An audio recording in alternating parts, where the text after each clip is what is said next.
आज की कहानी है एक ऐसी ट्रेन की जिसमें बैठे थे लगभग 900 यात्री। हर कोई अपने सपनों के सफर पर निकला था। किसी को नौकरी के इंटरव्यू में जाना था, किसी को अपने परिवार से मिलने, तो कोई अपने बच्चों के भविष्य के लिए सफर कर रहा था। लेकिन किसी को नहीं पता था कि कुछ ही घंटों में उनकी जिंदगी और मौत के बीच सिर्फ एक इंसान खड़ा होने वाला है। एक ऐसा गरीब लड़का जिसे लोग कभी काबिल नहीं समझते थे। दिल्ली रेलवे स्टेशन पर सुबह का समय था। चारों तरफ लोगों की भीड़ थी। चाय वालों की आवाजें गूंज रही थी। ट्रेन धीरे धीरे प्लेटफॉर्म पर आकर रुकी। उस ट्रेन का नाम था राजधानी एक्सप्रेस और उसे चलाने वाला ड्राइवर था सुरेश तिवारी। सुरेश तिवारी रेलवे के सबसे अनुभवी ड्राइवरों में से एक था। लगभग 30 सालों से वह ट्रेन चला रहा था। हजारों यात्रियों को सुरक्षित मंजिल तक पहुंचा चुका था। लेकिन उस दिन कुछ अलग था। सुबह से ही उसकी तबीयत ठीक नहीं थी। उसे तेज चक्कर आ रहे थे। सांस लेने में भी दिक्कत हो रही थी। रेलवे के एक अधिकारी ने उससे पूछा, तिवारी जी, आपकी तबीयत ठीक नहीं लग रही, अगर चाहे तो आज आराम कर लीजिए। सुरेश हल्का सा मुस्कुराया और बोला, नहीं साहब, मैं ठीक हूँ, इतने सालों से ट्रेन चला रहा हूँ, कुछ नहीं होगा। अधिकारियों ने ज्यादा जोर नहीं दिया, क्योंकि उन्हें सुरेश के अनुभव पर पूरा भरोसा था। कुछ देर बाद ट्रेन दिल्ली से रवाना हो गई। ट्रेन तेज रफ्तार से पटरियों पर दौड़ रही थी। अंदर बैठे यात्री अपने अपने कामों में लगे थे। कोई मोबाइल चला रहा था, कोई खाना खा रहा था, तो कोई खिड़की से बाहर का नजारा देख रहा था। लेकिन इंजन के अंदर सुरेश की हालत धीरे धीरे बिगड़ती जा रही थी। उसकी आंखों के सामने धुंध छाने लगी, हाथ कांपने लगे, पसीना लगातार बह रहा था। उसने खुद को संभालने की बहुत कोशिश की, लेकिन अचानक उसकी आंखें बंद हो गईं और वह सीट पर ही बेहोश होकर गिर पड़ा। अब ट्रेन बिना कंट्रोल के दौड़ रही थी। स्पीड लगातार बढ़ती जा रही थी। ऐसी 90-100। अगर थोड़ी सी भी गलती होती तो पूरी ट्रेन पटरी से उतर सकती थी। उधर कंट्रोल रूम में भी हलचल मच गई। सिग्नल मिलना बंद हो चुके थे। अधिकारियों ने कई बार इंजन से संपर्क करने की कोशिश की, लेकिन कोई जवाब नहीं आया। अब सभी को समझ आ चुका था कि कुछ बहुत गलत हो चुका है। पूरी ट्रेन में डर फैलने लगा। लोग एक दूसरे से पूछने लगे, क्या हुआ? ट्रेन इतनी तेज क्यों भाग रही है? कुछ यात्रियों ने खिड़की से बाहर देखा। ट्रेन की रफ्तार बहुत ज्यादा हो चुकी थी। इसी ट्रेन के एक डिब्बे में बैठा था एक गरीब लड़का, अर्जुन। फटे पुराने कपड़े, पैरों में टूटी चप्पल और हाथ में एक छोटा सा बैग। लोग उसे देखकर मजाक उड़ा रहे थे। कोई कह रहा था, लगता है बिना टिकट घुस आया है, तो कोई हंसते हुए बोला, ऐसे लोग भी राजधानी में सफर करने लगे। लेकिन अर्जुन चुप था। वह खिड़की के पास बैठा सब सुन रहा था। असल में अर्जुन गरीब जरूर था, लेकिन उसके पिता कभी रेलवे में काम करते थे। बचपन से ही अर्जुन ने अपने पिता के साथ इंजन और ट्रेन के बारे में बहुत कुछ सीखा था।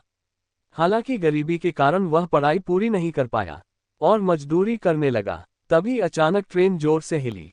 कुछ लोग सीट से गिर पड़े। बच्चे रोने लगे। पूरी ट्रेन में चीख पुकार मच गई। एक रेलवे कर्मचारी भागता हुआ डिब्बों में लोगों को संभालने की कोशिश कर रहा था। अर्जुन ने उसका हाथ पकड़ा और पूछा, क्या हुआ? कर्मचारी डरते हुए बोला, ड्राइवर बेहोश हो गया है, ट्रेन कंट्रोल से बाहर जा रही है। ये सुनते ही अर्जुन का चेहरा गंभीर हो गया। वह तुरंत बोला, मुझे इंजन तक ले चलो। कर्मचारी गुस्से में बोला, तुम पागल हो क्या? अर्जुन बोला, अगर अभी कुछ नहीं किया तो 900 लोग मर जाएंगे। लेकिन किसी ने उसकी बात पर भरोसा नहीं किया। तभी ट्रेन ने एक खतरनाक मोड़ लिया। पूरा डिब्बा जोर से हिल गया। लोग डर के मारे भगवान का नाम लेने लगे। अब स्थिति बहुत गंभीर हो चुकी थी।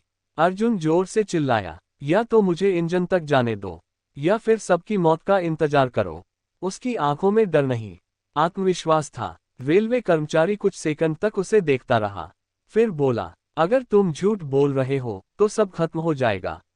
अर्जुन बोला, मुझे मौका दो। फिर कर्मचारी उसे इंजन की तरफ ले गया। इंजन का दरवाजा खुलते ही सबके होश उड़ गए। सुरेश तिवारी बेहोश पड़े थे। ट्रेन पूरी रफ्तार में दौड़ रही थी। अर्जुन तुरंत ड्राइवर की सीट पर बैठ गया। उसने तेजी से कंट्रोल पैनल को देखा।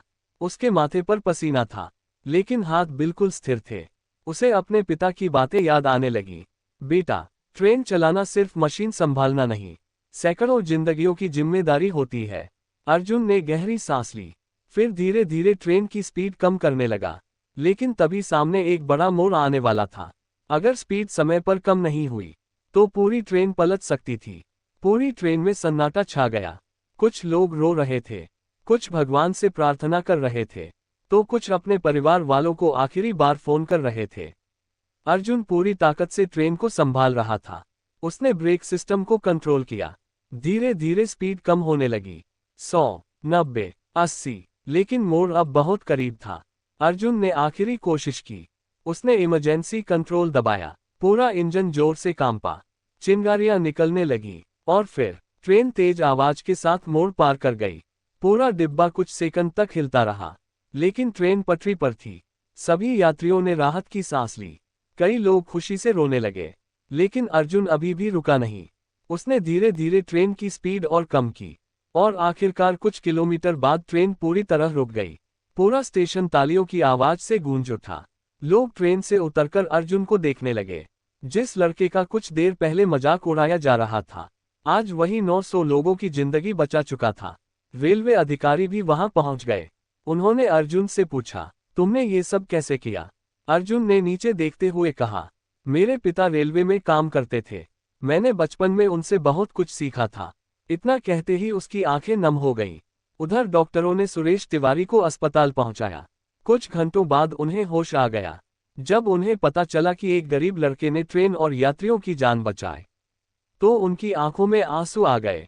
उन्होंने अर्जुन को गले लगाते हुए कहा, आज तुमने साबित कर दिया, हीरो बनने के लिए अमीर होना जरूरी नहीं, हिम्मत और जिम्मेदारी सबसे बड़ी ताकत होती है। उस घटना के बाद अर्जुन पूरे देश में मशहूर हो गया। रेलवे विभाग ने उसे सम्मानित किया, उसे नौकरी भी दी गई। लेकिन अर्जुन आज भी वही साधारण लड़का था। वह हमेशा कहता था, अगर उस दिन मैं डर जाता तो 900 परिवार उजड़ जाते। दोस्तों, जिंदगी में इंसान की असली पहचान उसके कपड़ों या पैसों से नहीं होती। मुश्किल समय में उसके हौसले से होती है। क्योंकि कई बार दुनिया जिस इंसान को कमजोर समझती है, वही सबसे बड़ा हीरो बन जाता है।